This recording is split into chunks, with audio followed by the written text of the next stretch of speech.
Have you ever considered that Africa might simply be dense jungles, vast savannas, and textbook pages about slavery, that everything great here was either purely coincidental or brought in by outsiders? Then try to imagine a civilization with no iron, no wheels, and no written language, yet they arranged 9,000 stones with a precision that would make modern satellites jealous. Builders who carved temples top-down into solid living rock. A single errant chisel strike meant not just a needed repair, but the destruction of the entire structure. Walls longer than the Great Wall of China that vanished from textbooks in just 72 hours. And in a mountain city, for hundreds of years, a man has been forbidden to step out onto the street. He guards an object that legend claims can incinerate anyone who dares approach without permission. Africa hides more than just ruins. It hides evidence showing that human history was written in the wrong place and about the wrong people. Today, we will journey through 6 locations that your school never told you about. And when this video ends, you might be left with just one single question: why? Let us begin at a place older than almost everything you have ever considered ancient. The Southern Sahara in modern-day Egypt, near the Sudan border. This place is called Nabta Playa. Today, it is nothing but scorched desert, cracked earth, and burning rocks. But 11,000 years ago, this was a massive, expansive lake, and around that lake, people did not just survive, they built. In 1974, American anthropologist Fred Wendorf stumbled upon stone slabs protruding from the sand. Initially, scientists thought they were merely exposed natural bedrock, but as they dug deeper, they realized the slabs were arranged in a perfect circle, about 4 meters in diameter, pointing exactly to the sunrise on the summer solstice. Accurate to the very minute. This site is 5,000 years older than Stonehenge, 6,000 years older than the Egyptian pyramids. Yet in astronomy textbooks, you will not find Nabta Playa on the first page.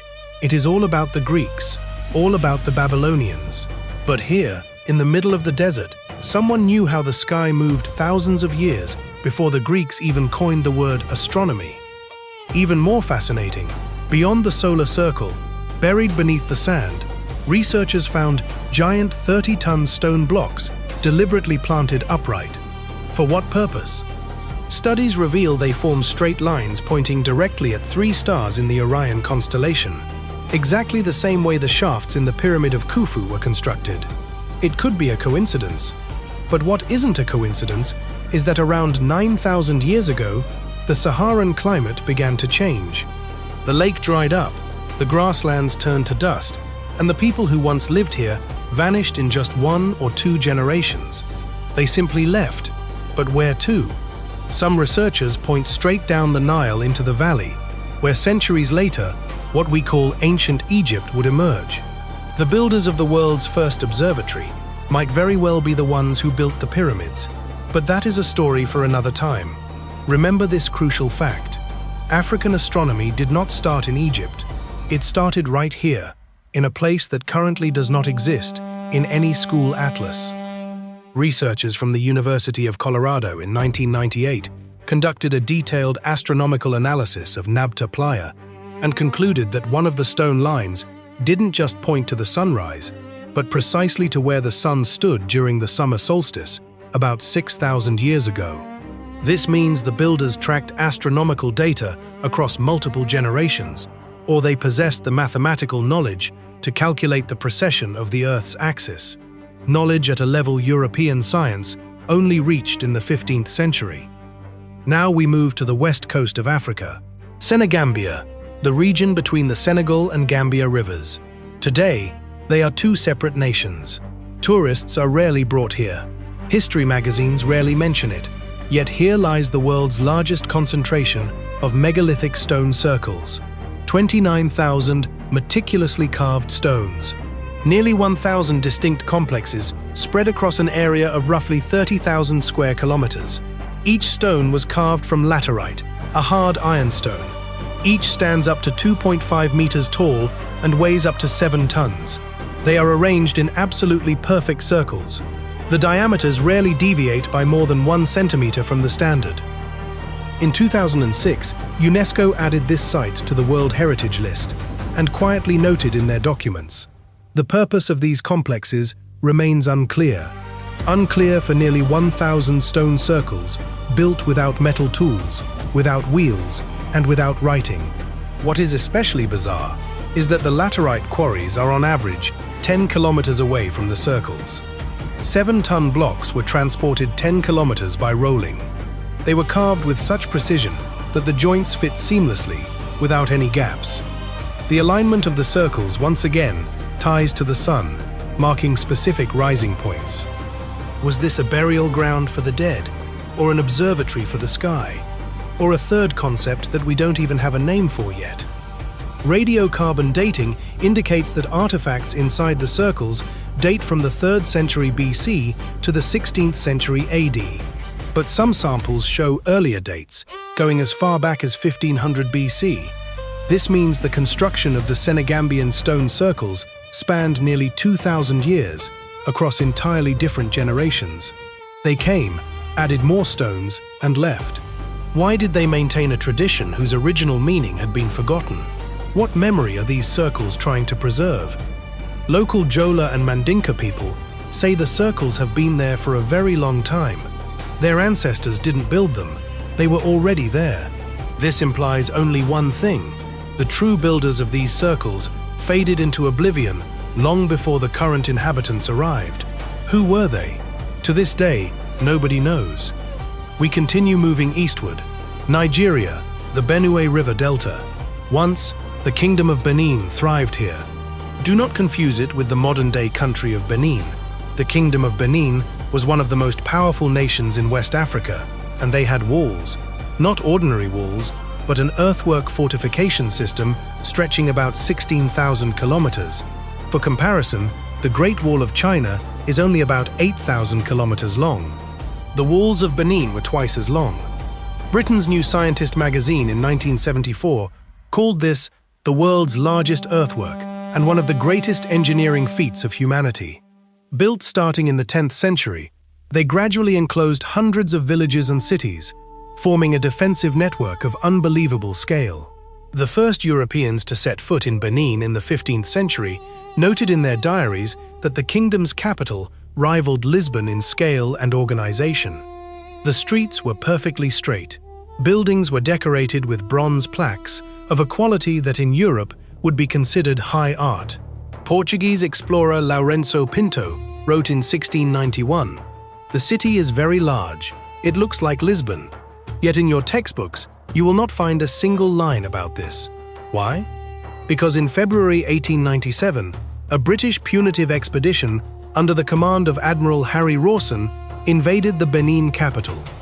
The justification was the death of British officers who were sent without warning during a religious period that strictly forbade visitors. What followed was termed a punitive action. The city was burned to the ground. Over 1,000 bronze artifacts were looted and shipped to London. Parts of the walls were destroyed and the rest were left to be swallowed by the jungle. In merely 72 hours, a millennium-old civilization was wiped off the map. The Benin bronzes are currently housed in the British Museum. Nigeria has been demanding their return for over a century. The museum refuses, while the remaining walls slowly crumble away in the tropical rainforest. No informational plaques, no highlights in travel guides, only jungle and silence. In 2021, France announced the return of 26 Benin artifacts. But France is not Britain. The British Museum still holds over 900 artifacts, citing a law that forbids national museums from transferring items.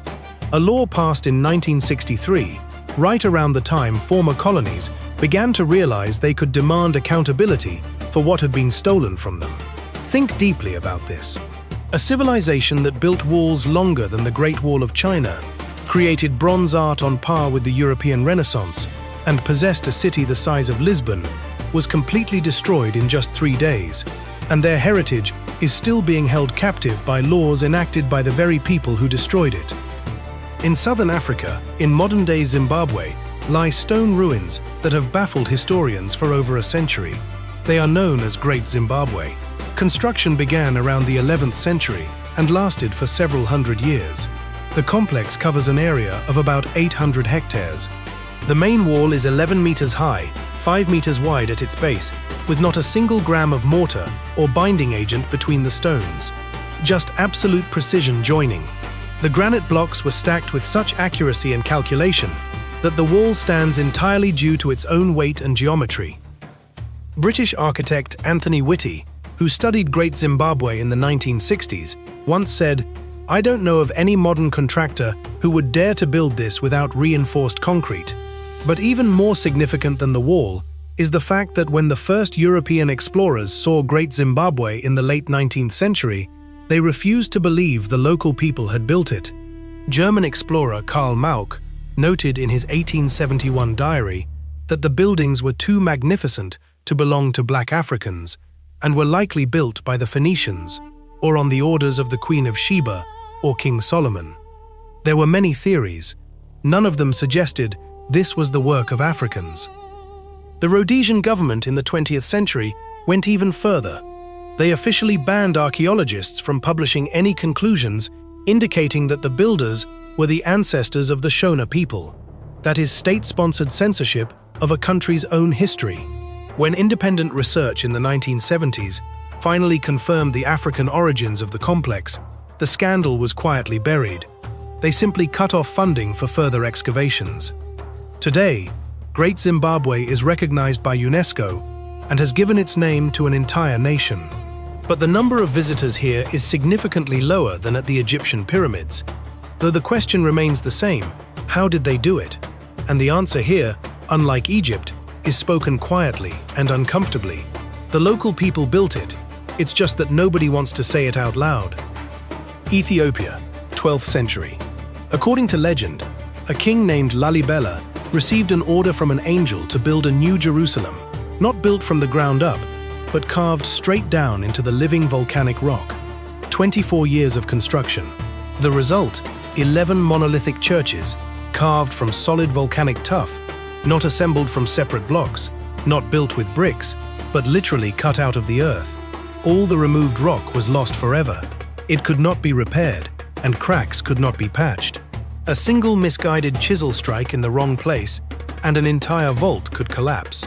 A single miscalculation in angle, and the walls would be completely skewed. The largest church in the complex, Biete Medhani Alem, was carved from a single block of stone, 33 meters long, 23 meters wide, and 11 meters high. Inside, there are 5 aisles and 34 columns, all carved from one continuous piece of rock, without a single seam or joint. Outside, surrounding the church, they carved an 11-meter-deep trench, so the building stands entirely detached. This trench was also excavated entirely by hand. Engineers studying Lalibela in the 21st century ask the fundamental question, why build top-down like this?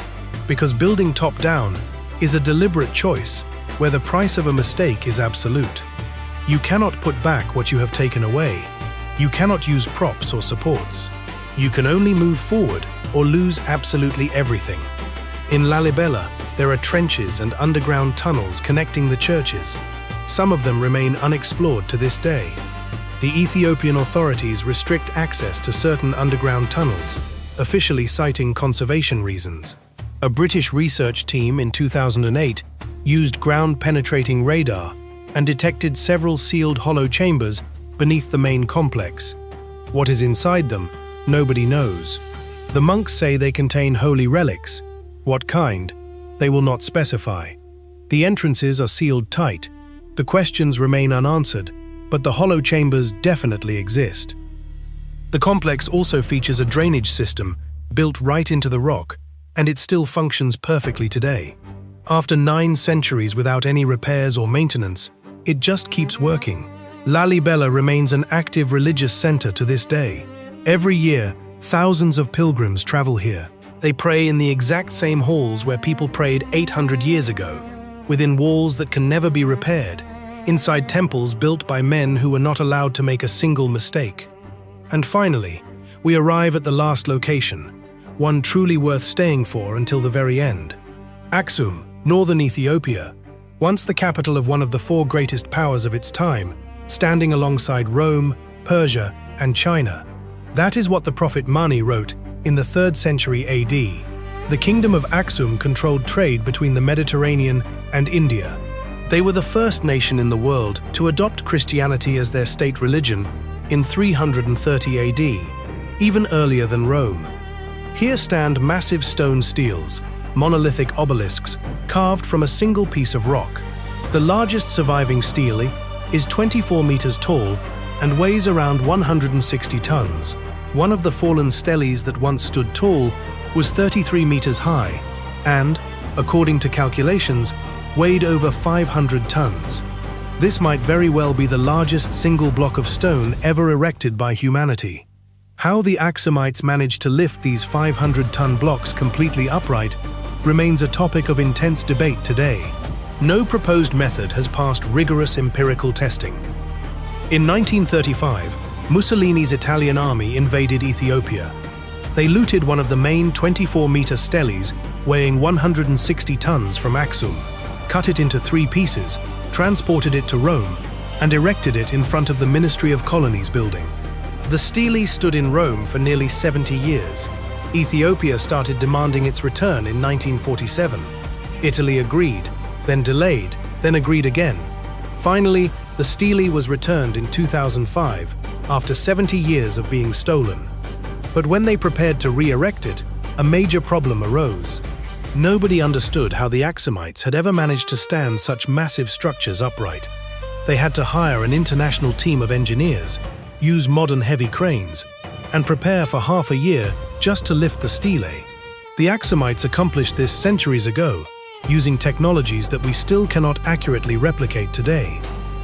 But it is not the steles that make Aksum truly inexplicable. In the center of the city stands a small chapel, known as the Chapel of the Tablet. No one is permitted to enter, absolutely no one. No tourists, no researchers, no government officials, not even the Patriarch of Ethiopia. The chapel is guarded by a single man. He is known as the Guardian of the Ark. He is chosen for life from among the monks. From the moment of his appointment, he swears an oath never to leave the chapel grounds until the day he dies.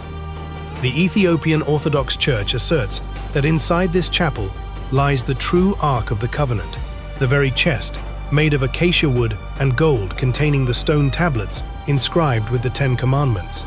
According to the Bible, its last known location was Solomon's Temple in Jerusalem. According to Ethiopian legend, it was taken by Menelik, the son of King Solomon and the Queen of Sheba, around the 10th century BC, and the Ark has been kept here ever since. In 2009, the Ethiopian Patriarch Abune Paulos announced to journalists that he was finally ready to show the Ark to the world. The news made headlines across the planet. A few days later, he completely retracted his statement without any explanation. Since then, there have been no official statements regarding the subject. Israeli researchers, British historians, American journalists, dozens have tried to obtain at least one independent verification. The answer is always exactly the same. The Guardian of the Ark does not permit it. The Guardian does not speak. The Guardian lives in this chapel and will only step outside when he dies. The last publicly named Guardian passed away in 2013. His successor's name has never been mentioned. The chapel remains standing, its doors sealed tight, and inside is either humanity's greatest religious relic or the greatest secret a nation is guarding so fiercely that even attempting to verify it could trigger a diplomatic scandal. 6 locations, 1 continent. Perhaps you will want to argue that these are all just poorly researched, obscure corners of the world, that scientists are working on it, data is scarce, and sooner or later, everything will be perfectly clear. But the core problem is this: the data is not missing because people are not looking for it. The data is missing because people deliberately chose not to look for decades. Great Zimbabwe was barred from honest historical research for nearly 100 years. The walls of Benin were destroyed and left abandoned for 130 years. Nabta Playa only received serious funding in the 1990s, despite being known since the 1970s. Not Nabta Playa, featuring an observatory older than the Egyptian pyramids. Not the 29,000 Senegambian stones that still have no explanation. Not the Benin walls, which are longer than the Great Wall of China. Not Great Zimbabwe, built without a single gram of mortar, or the Lalibela temples, where builders were not allowed a single mistake. Not the permanently sealed chapel in Aksum. Not a single one of these places appears in our standard school textbooks. History is not merely a collection of events, it is the choice of which events are deemed important. And someone made that choice for us a very long time ago. Look very closely into this mirror, because what it reflects is not just Africa, it is the deliberately hidden history of all humanity. It is exactly how the truth has been continuously rewritten over hundreds of years. And perhaps that is exactly why these historical places are silently waiting to finally be seen in the right light. The question why is not only meant for Africa, it is meant for all of us.